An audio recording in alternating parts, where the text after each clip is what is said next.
हम ममता झा समस्त मिथिलावासी के गोर लागै छी।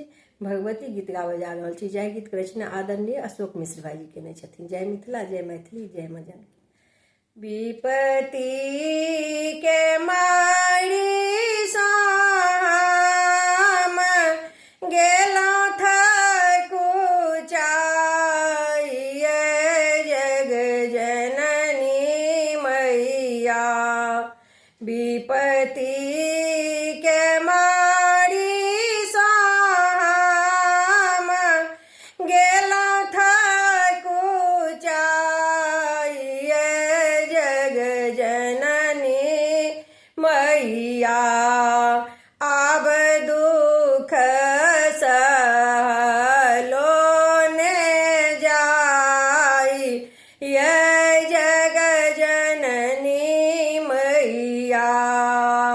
आब दुख सहलो ने जाई ये जग जननी मैया। रख लिया चाकरी में नीपब हम गहबर ये जग जननी मैया। रख लिया चाकरी में नीपब हम गहबर ये जग जननी मैया। अड़हुल साकारब श्रृंगार ये जग जननी मैया। अड़हुल साकारब श्रृंगार ये जग जननी मैया। आब दुख सहलो ने जाई ये जग जननी मैया।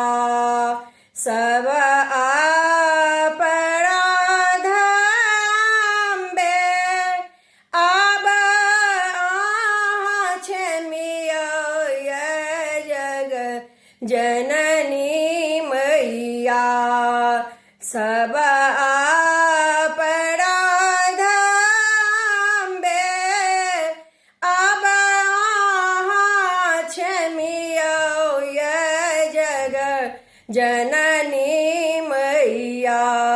पूजब हम सब परिवार ये जग जननी मैया।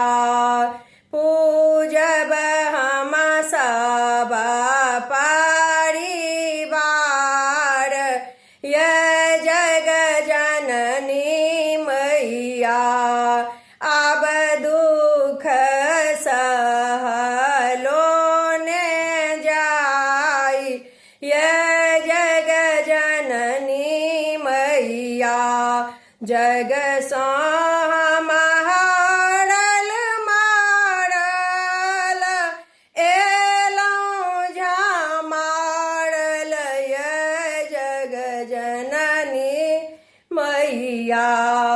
जग सं हरल मारल एलौं झमारल ये जग जननी मैया।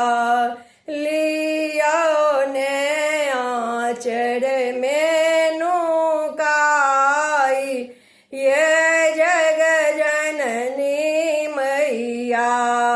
लियो ने आँचर में नुकाई ये जग जननी मैया। आब दुख सहलो ने जाई ये जग जननी मैया। अशोक अज्ञानी मैया पड़ल शरण में ये जग जननी मैया।